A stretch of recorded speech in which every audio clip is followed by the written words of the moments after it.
con el tiempo, por eso se llama adquirido. De estas lesiones, un 30 a 40% pueden desarrollar melanoma maligno. Entonces, a mayor número de nevus melanocíticos adquiridos, es decir, más de 50, y de félides, tienen mayor riesgo de melanoma maligno, de 2 a 20 veces. Y esto sobre todo si este paciente se expone al sol. Acá ya tenemos los nevus atípicos o displásicos, que también son llamados nevus de Clark. Estos nevus van a tener atipia arquitectural, pero también citológica, es decir, tanto observacional. Cuando yo lo puedo observar, vamos a ver que rompen las características del A, B, C y D, es decir, es asimétrico, es de borde irregular, de varios colores coexistentes, más de 6 milímetros de diámetro, y con la evolución va a cambiar. Pero también cuando yo lo estudio por histopatología, es decir, con el microscopio, también va a tener atipia. Este es un precursor del melanoma maligno. Y cuando en la familia más de 2 personas tienen melanoma maligno y además tienen este tipo de nevus atípicos o displásicos, se instaura en la familia el síndrome del nevus displásico, donde aquellos componentes de la familia tienen de 5 a 10 veces más riesgo de melanoma maligno. ¿Cuáles son los factores exógenos? Como les decía, los factores exógenos son generalmente ambientales. Es la radiación ultravioleta A, la B, que va a actuar a 3 niveles. Va a provocar daño celular, dañando la melanogénesis, va a fallar la reparación del ADN, las mutaciones, y va a haber una pérdida de la inmunovigilancia, una depresión inmunológica. Cuando esta radiación ultravioleta es continua, por ejemplo, en aquellas personas que viven en la playa o que trabajan en la playa, ¿no? Estos pacientes tendrían un riesgo por este factor de desarrollar léntigo maligno melanoma. Pero si esta radiación ultravioleta fuera intermitentemente intensa, es decir, una persona que de vez en cuando va a la playa de visita, pero se quema y además tiene un nevus melanocítico atípico, este paciente tiene riesgo de desarrollar melanoma maligno de extensión superficial. También vemos que hay otros factores asociados, por ejemplo, la profesión. No es lo mismo que una persona que trabaja en una oficina a otra persona que trabaja en el campo, por ejemplo, como agricultor.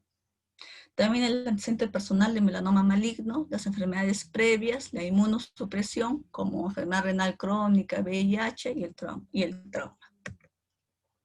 Estos son los factores de riesgo para desarrollar melanoma. Acá vemos la nemotecnia miraste.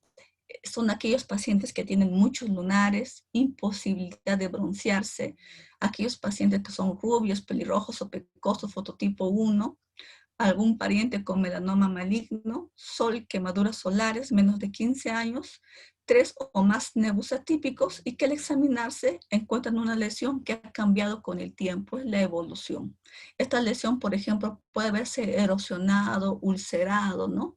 ¿Qué significa que se haya ulcerado? Que haya roto la unión dermoepidérmica. Si rompió la unión dermoepidérmica, se ulceró, pasó a la dermis superficial, agarró un vaso sanguíneo y ya probablemente ya realizó metástasis, ¿no? Con respecto a la biología, acá vemos los mecanismos de escape.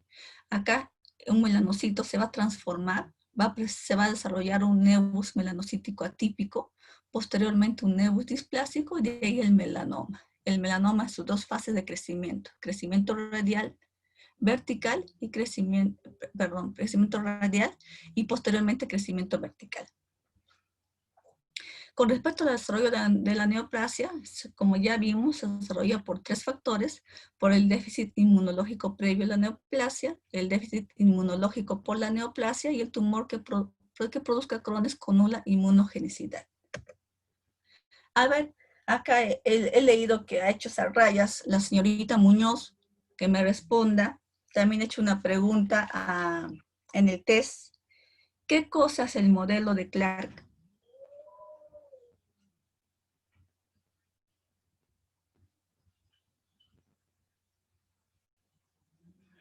La señorita Muñoz, ¿está ahí conectada? Alguien, por favor, que haya estado atento, que haya leído qué cosa es el modelo de Clark de progresión del melanoma. Bueno, este modelo va en... perdón. Disculpe, doctora, son 5 etapas Perfecto, de, muy bien. ¿cómo se llama? De invasión de células cancerosas. Primero es invasión intraepidérmica, luego el segundo es invasión eh, hipodérmica parcial, luego el tercero es hipodérmica total, y no me acuerdo los dos últimos, disculpe. Muy bien, estás por ahí. Entonces, el modelo de Clark de la progresión de melanoma va a enfatizar la transformación escalonada de los melanocitos en el melanoma. Este modelo va a representar la proliferación de melanocitos en el proceso de la formación de nevos y en el posterior desarrollo de displasia, hiperplasia, invasión y metástasis. Por ejemplo, acá vemos, ¿no? Un nevus benigno. Acá vemos que está ubicado en la epidermis, a nivel de la base. Vemos proliferación de melanocitos benignos. Acá hay un nevus displásico. Vemos en el microscopio ya células displásicas, atípicas. Acá ya vemos la fase de crecimiento radial, horizontal, a nivel intraepidérmico. Acá ya vemos la fase de crecimiento vertical, para abajo. Entonces rompió la unión dermoepidérmica, está infiltrando la dermis, ¿no? Invasión de la dermis, y acá hay metástasis. Recordemos que en la dermis tenemos los vasos sanguíneos. Probablemente un melanocito atípico ha entrado dentro del vaso sanguíneo y ha provocado metástasis. Y acá también los estadios. Esto es la epidermis, la membrana basal, la dermis, los eventos biológicos y las lesiones moleculares. Un nevus benigno, un nevus displásico, la fase de crecimiento radial, la fase de crecimiento vertical y ya la de metástasis. La metástasis más frecuente va a ser al pulmón, al hígado, al cerebro. Ya como les decía, con respecto a la clasificación clínico-patológica del melanoma, según la teoría de comportamiento biológico propuesta por Clark, tenemos dos tipos. Melanoma con fase de crecimiento radial u horizontal, tenemos al melanoma léntigo maligno, el melanoma de extensión superficial, que es el más frecuente a nivel europeo o norteamericano, el melanoma acrolentiginoso, que es el más frecuente en nuestro medio, y con respecto a B, melanoma sin fase de crecimiento radial o ya vertical, ¿no? Que es el melanoma nodular. Entonces tenemos dos fases de crecimiento radial, horizontal y vertical, donde ya va a haber diseminación. Por lo tanto, vamos a comenzar por lo que es más frecuente en nuestro medio, el melanoma lentiginoso acral. El melanoma lentiginoso acral es más frecuente en Perú. Se presenta sobre todo en pacientes de 50 años, se encuentra en los dedos de los pies con mayor frecuencia y tenemos el signo de Hutchinson. ¿Qué es este signo de Hutchinson? Como vemos acá, esta lesión melanocítica va a afectar también la piel circundante. Pero este signo de Hutchinson puede estar en el pliegue proximal, como acá. También puede involucrarse, si está ubicada acá, los pliegues laterales o el pliegue distal, como vemos acá, el pliegue distal. Probablemente se han dado cuenta que este melanoma acral de las uñas es muy frecuente. Yo lastimosamente he visto varios pacientes que inclusive algún médico ha confundido esta enfermedad como un hongo. ¿Y qué es lo que han hecho? A veces retirar la uña, ¿no? Y por las puras, porque ese no es el tratamiento de un melanoma. No está afectando solamente la uña, está afectando también la parte de la piel circundante. Entonces, el diagnóstico diferencial lo vamos a realizar con verruga plantar, porque también se puede encontrar en la planta, con verruga plantar, con un hematoma, ¿no? Con una melanoniquia, onicomicosis y granuloma piógeno. Recordemos que si es un melanoma lentiginoso acral, todavía está en su fase de crecimiento. ¿En qué fase de crecimiento se encuentra? ¿Radial o vertical? Radial. Exacto. Todavía está ahí, está encima. ¿Qué significa que es curable? Si yo encuentro este paciente en esta fase y lo diagnostico bien y a tiempo, podemos curar a este paciente. Recordemos que cuando el paciente ya está en fase de metástasis, el 80%, el 80% puede fallecer y 14% de los pacientes solamente va a sobrevivir 5 años si ya está en metástasis. Entonces, el motivo de esta exposición es que encontremos al paciente con melanoma en esta fase y que esto se nos quede grabado sobre fuego, como decían mis maestros también.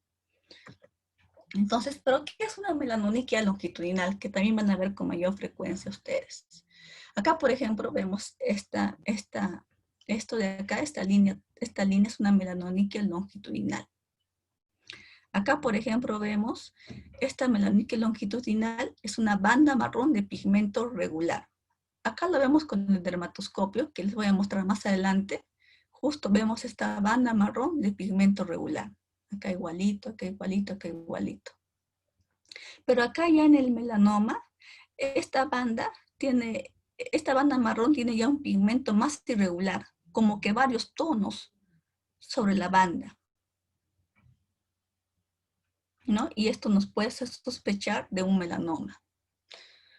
Acá, por ejemplo, les he puesto esta tabla para diferenciar lo que es melanoniquia longitudinal. Por ejemplo, es bueno ver los antecedentes personales, si esta melanoniquia es congénito o adquirido, cómo ha ido evolucionando con el tiempo, si presenta actividades deportivas, porque puede haber un trauma o traumatismos previos, si hay antecedentes de enfermedades de la piel o personales o familiares de melanoma, si hay medicamentos que está usando, ya que hay algunos medicamentos que pueden provocar esta pigmentación sobre las uñas, como la grisofulvina. Si está usando antiagregantes plaquetarios o anticoagulantes, y tenemos que explorar en el paciente las 20 uñas, ¿no? También la piel periungual, buscando el signo de Hutchinson, la mucosa oral y la genital. Y con respecto a la dermatoscopía, vamos a ver si hay hemorragia, pigmento externo, banda grisácea, banda marrón, signo de Hutchinson o microestrías. Y la biopsia, vamos a ver si con el tiempo va a ser necesaria. Pero, ¿qué pasó si nosotros, cuando este melanoma se encontraba en crecimiento radial, no le hemos encontrado, nos hemos equivocado en el diagnóstico, o el paciente ha llegado demasiado tarde? Ya vamos a encontrar a este paciente en su fase de crecimiento vertical, como en estas fotografías. Acá, por ejemplo, ya esto ya es un tumor, ¿no? Es un tumor. Acá también un tumor asociado a una placa, acá ya está ulcerado, igual acá, ¿no? Esto comenzó probablemente sobre la uña. Acá vamos a ver que este melanoma, según la literatura europea, es más frecuente en la raza negra o asiática, pero recordemos que también es frecuente en nuestra raza. Según la literatura norteamericana europea, representa el 5 al 10% de los melanomas malignos. Y acá, por ejemplo, les muestro la forma correcta de la toma de la biopsia, cuando está involucrada la uña. No solamente es tomar la uña, sino también es la piel circundante.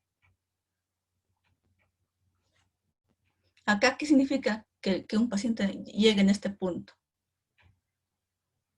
A ver, chicos, ¿qué significa que un paciente ya venga en este punto con melanoma? Que muy probablemente ya está en fase de metástasis. Ya son tumores ulcerados, erosionados. Ya se rompió la unión dermoepidérmica. Entonces pasemos al otro tipo de melanoma, que es el melanoma de extensión superficial, el MES. Según la literatura europea o norteamericana, representa el 70% de los melanomas malignos. El 40% de los pacientes tienen una lesión previa, o sea, un nevus melanocítico displásico, y los varones frecuentemente está localizada en hombros y en espalda, y las mujeres en las piernas. El promedio de edad va de 30 a 50 años, son pacientes que presentan no exposición solar continua, no, como vemos acá, es intermitente, ¿ah? Son aquellos pacientes que de vez en cuando van a la playa y de vez en cuando se queman. Y la evolución va de 1 a 5 años. Por ejemplo, acá ya vemos este melanoma maligno de extensión superficial que cumple los criterios del A, B, C, D, E. Cuando está todavía en crecimiento radial, se presenta como una placa, como vemos acá. Pero ya cuando se presenta como tumor o úlcera, probablemente ya está en crecimiento vertical. O para abajo, ¿no? Rompiendo la unión dermoepidérmica y provocando metástasis, cuando ya fuera un tumor o úlcera. Acá otros ejemplos. Vemos que esta presentación típica ocurre en familiares con antecedentes de melanoma maligno. El factor de exposición solar episódica vacacional y continua ocupacional. ¿Cuál sería el diagnóstico diferencial de estas lesiones? Un nevus atípico, un nevus común, una keratosis seborreica, un epitelioma vasocelular. Cuando tenemos estas dudas, realizamos una biopsia, ¿no? ¿Qué es una biopsia? Es sacar un pedazo de piel para mandar a estudiar al patólogo. Acá tenemos otro tipo de melanoma, que es el léntigo maligno melanoma, también llamado léntigo de Hutchinson o peca melanótica de Dubrow. Generalmente se presenta en pacientes que tienen adultos mayores, 70, 80 años. Según la literatura europea o norteamericana, representa el 4 o el 8% de melanomas cutáneos. Es más frecuente en mujeres que varones, de 4 a 1. Generalmente se encuentra ubicada en zonas fotoexpuestas como la cara, el cuello y los antebrazos. Y este paciente se expone de forma continua al sol, por ejemplo, en quienes se puede presentar en agricultores, ¿no? Y el riesgo de transformación del léntigo maligno melanoma a melanoma en fase vertical va de 2.2 a 30%. Acá, por ejemplo, vemos que va a iniciar como una mancha marrón. Posteriormente se puede presentar como una placa, como acá, una placa negra, gris, también marrón. Posteriormente un nódulo, ¿no? Y a veces, por ejemplo, como en este paciente, los márgenes para definir el tratamiento quirúrgico va a ser un problema. Si queremos operar acá, vamos a tener que sacar casi la mitad, ¿no? De la hemicara. ¿Cuál sería el diagnóstico diferencial? Con un léntigo solar, una keratosis actínica pigmentada, una keratosis seborreica o un epitelioma vasocelular pigmentado superficial. Acá vemos el melanoma nodular. A ver, chicos, ¿qué significaría que el melanoma ya está en fase nodular? ¿Qué fase de crecimiento tiene? ¿Radial o vertical? Vertical. Vertical. Perfecto. Entonces, según la literatura europea o norteamericana, este tipo de melanoma representa de un 10 a un 15% del melanoma maligno. Generalmente no aparece primero como una lesión plana, sino ya aparece de nuevo, como un nódulo. Y eso es lo malo, porque significaría que ya de frente está comenzando a hacer invasión a nivel de la dermis con posterior metástasis, ¿no? Va a crecer muy rápido, 0.4 milímetros por mes. Con frecuencia se ubica en el tronco, la cabeza, el cuello. Y es de peor pronóstico, ¿no? Porque ya está invadiendo la dermis probablemente y esté dando metástasis. Como vemos acá, son lesiones pápulo-nodulares, polipoides, pediculadas y ulceradas. ¿Qué cosa vamos a ver también? Que pueden ser, que generalmente no tienen un color oscuro. A veces también son amelanóticas, es decir, sin melanina. Acá, ¿no? El melanoma nodular. Por ejemplo, acá vemos, cuando uno piensa en melanoma generalmente piensa en encontrar una lesión pigmentada, ¿no? Una lesión oscura con melanocitos. Pero recordemos acá que el melanoma nodular también puede ser amelanótico. ¿Qué significa melanótico? Sin pigmento. Y el 50% de estos melanomas pueden ser amelanóticos. ¿Cuál va a ser el diagnóstico diferencial? Cuando este melanoma nodular es pigmentado, el diagnóstico diferencial se realiza con el nevus azul, el nevus de Spitz, el epitelioma vasocelular pigmentado. Pero si fuera amelanótico, que es un problema de diagnóstico, pero también hay que conocerlo. Se puede hacer con un hemangioma, con un epitelioma vasocelular, con un granuloma piógeno, con un tumor de Merkel o con sarcoma de Kaposi. Entonces, acá algunos problemas de diagnóstico con respecto a los melanomas. Ya les mencioné sobre el melanoma amelanótico. Esta falta de pigmentación puede producir error diagnóstico. Se demora el tratamiento y reduce la sobrevida de los pacientes. Acá también tenemos otro tipo de melanoma, que es el melanoma verrucoso, que se puede semejar o confundir con una verruga vulgar o con una queratosis seborreica. Generalmente se presenta en varones mayores de 50 años, en la espalda y extremidades. Acá también tenemos el melanoma con regresión. ¿Alguien ha oído hablar del melanoma con regresión?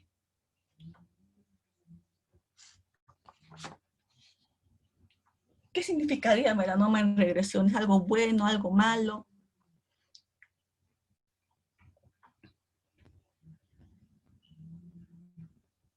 Acá vemos, por ejemplo, que el melanoma, ¿qué es el melanoma en regresión? Primero, esto es un término histopatológico. ¿Qué significa? Que en la fase inicial hay inflamación y se ha dañado la capa basal. Vamos a ver esta capa basal que está vacuolada. Pero en la fase tardía ya vamos a ver que la epidermis se encuentra atrófica y la dermis papilar se encuentra suplantada por fibrosis o neovascularización o vasos dilatados. Entonces, ¿qué es lo malo en este melanoma de regresión? Que muy probablemente lo que ha habido es inflamación y probablemente ha habido también metástasis, ¿no? Ya que al haber inflamación, un melanocito atípico puede haber invadido el vaso sanguíneo y posteriormente producir metástasis. Por ejemplo, acá vemos que la regresión histológica es un parámetro de mal pronóstico. Clínicamente la regresión la vamos a ver como vemos acá en las fotografías. Vemos áreas de despigmentación en el interior o periferia del melanoma y se manifiesta como áreas blanco, rojizas, azuladas o grises. Acá el melanoma de mucosas, también es bueno buscar en mucosas tanto oral como genital. Es raro, pero existe. El melanoma desmoplásico en ancianos, que parece como una cicatriz, ¿no? Una placa indurada no pigmentada. Es una variante fibrosa del melanoma de células fusiformes. Se presenta como una lesión indurada en una piel dañada crónicamente por el sol. También tenemos el melanoma metastásico de primario desconocido. De un 2 a 6% de pacientes con melanoma maligno tienen este tipo de melanomas.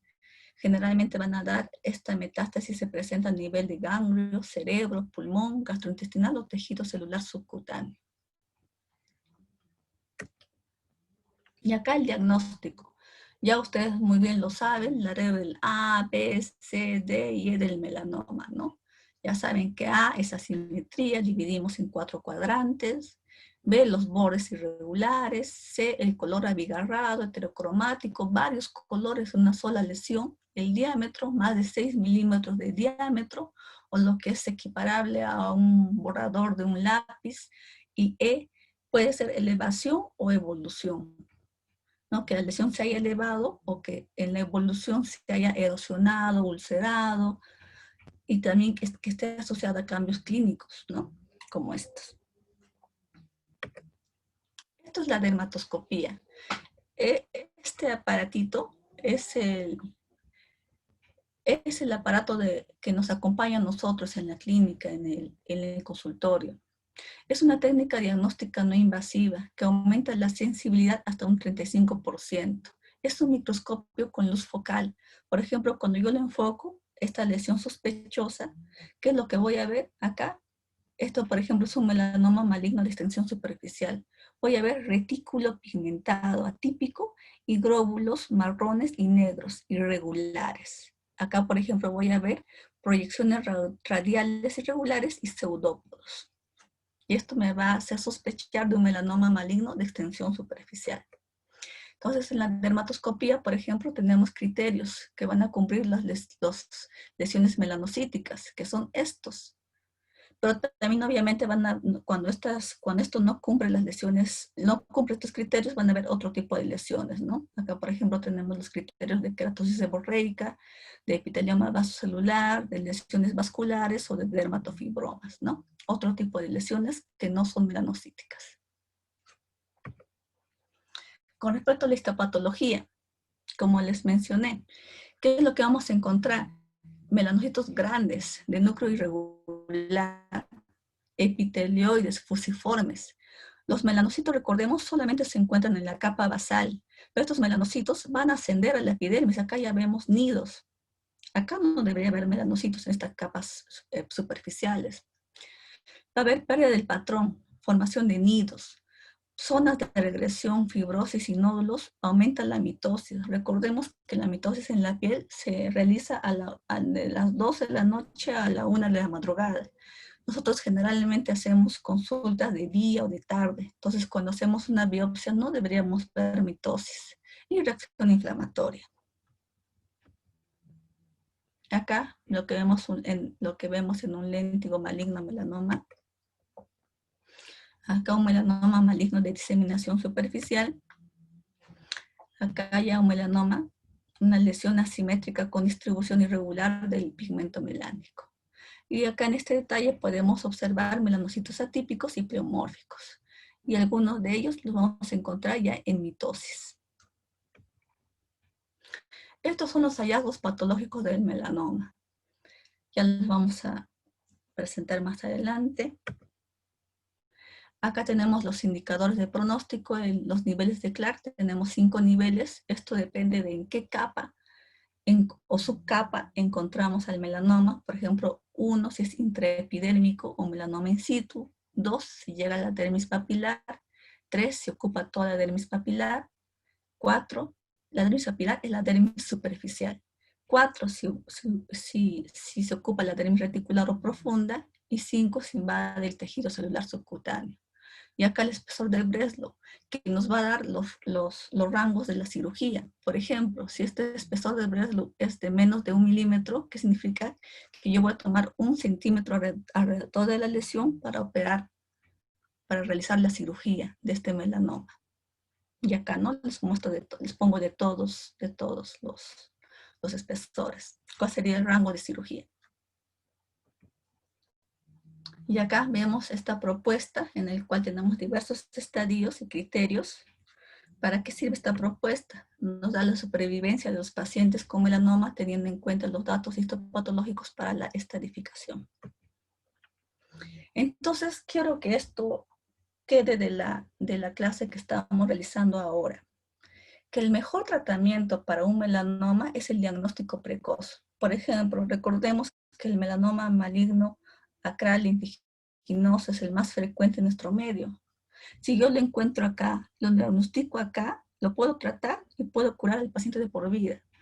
Pero si yo lo encuentro en esta fase, que es una fase ya avanzada, donde ya hubo disrupción de la unión dermoepidérmica, donde probablemente ya hay metástasis, como acá vemos toda la pierna, probablemente yo ya no voy a poder hacer mucho por el paciente.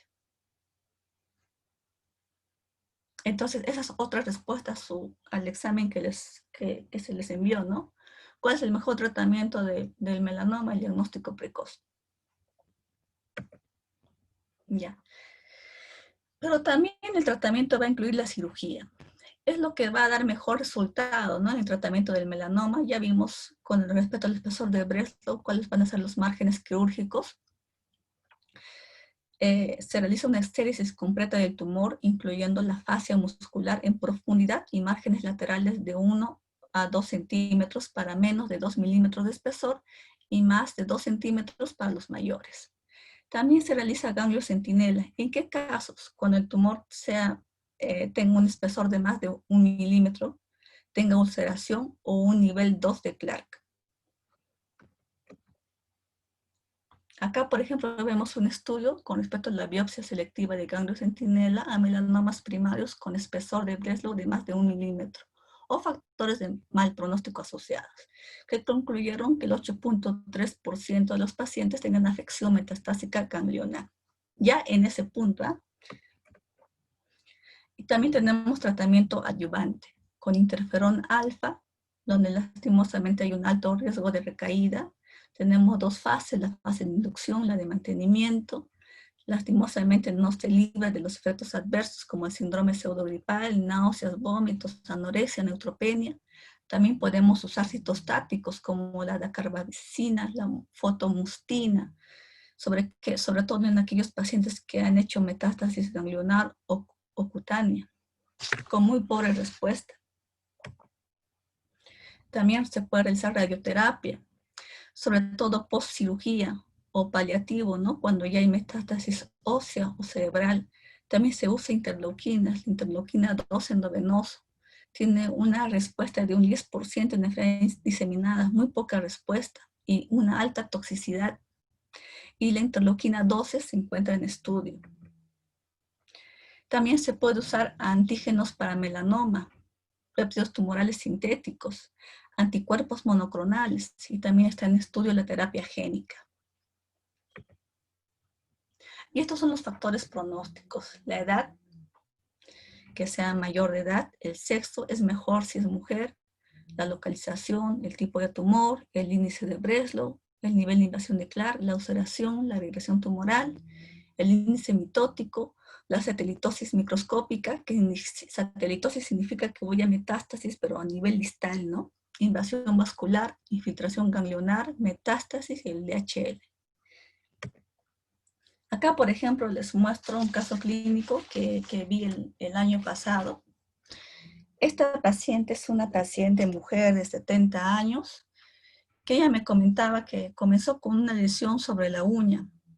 Igual fue a un médico, el médico le sacó la uña, la herida no curaba, y se le realizaba curaciones de vez en cuando, cada mes, cada 2 meses, hasta que al ver que la herida no curaba, acude a mi consultorio para yo verla. Cuando yo la veo, ya la encuentro en este punto en la paciente. Ya como vemos es una lesión pigmentada, acá está erosionada. Acá ya vemos satelitosis. ¿Qué significa? Acá está el signo de Hutchinson a nivel distal, pero acá ya vemos que está haciendo como metástasis. Todavía a nivel cercano, ¿no? Pero esto ya es una satelitosis o micrometástasis. Entonces le realizamos la biopsia al paciente, confirmamos que es un melanoma acral, ya pasa de mis manos al oncólogo, yo la refiero al INEM. En el INEM operan a la paciente, le realizan una amputación a este nivel y le hacen estudio de ganglio centinela de esa pierna. Y según me refiere la familiar, ese ganglio centinela fue negativo. Pero recordemos que acá ya uno viendo esta lesión ya puede sospechar que muy probablemente hay metástasis, ¿no? Al año, hace 2 semanas nada más, la sobrina viene a mi consultorio y me dice, doctora, tiene ahí 2 cerillitas sobre la amputación y me gustaría que la vea, pero le digo, sí, no te preocupes, mándame una foto, le digo, ¿no? Y esta es la foto que me envía la familia. ¿Qué ven ahí? A ver, por favor, alguien de ustedes que me indique qué cosa ve en esa lesión. No se ve el dedo. Ya está amputado. ¿Qué más pueden ver? Quizá ya metástasis nodular. Claro, ya vemos, son nódulos o tumores, ¿no? Acá pigmentados, entonces ya probablemente es metástasis. Recordemos que estos pacientes tienen una sobrevida del 14% en 5 años. Entonces, ¿qué significa? Que obviamente la paciente no acudió a tiempo, ¿no? Pero también hubo alguien que la vio antes y no identificó la lesión. No hizo el diagnóstico precoz. Ya chicos, ¿alguna pregunta?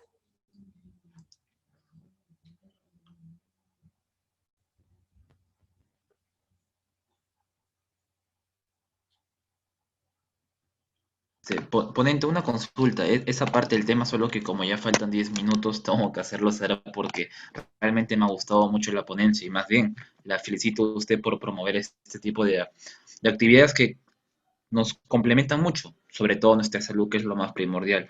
Mi consulta es con respecto, yo no pude conectarme al comienzo porque aún sigo presentando fallas de internet. Yo soy lambayicano en Chiclayo y Movistar está que falla mucho por acá. No sé si me podrían dar la oportunidad, ¿no? Con todo el respeto que se merecen, de que tal vez me puedan poner mi nombre en postes para poder darlo, ¿no? Porque la verdad es que me voy muy satisfecho con los conocimientos brindados. Gracias, muy amable.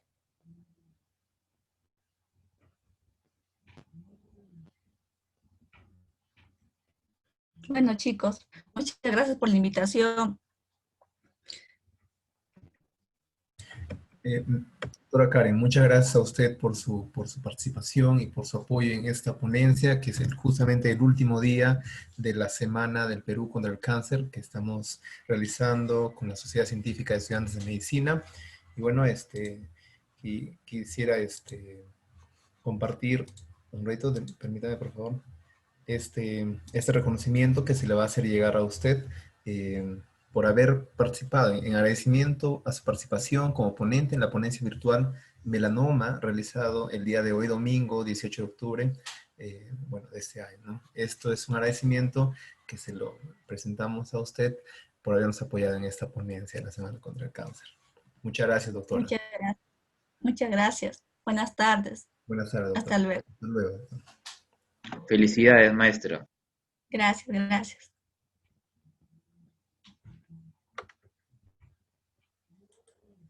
Sobre el post-test, chicos, ya se va a enviar en el chat el post-test y bueno, con usted, con el participante que acaba de mencionar, el Paz, si no estoy mal, vamos a coordinar por interno, por favor. Escribamos para coordinar esa parte, por favor.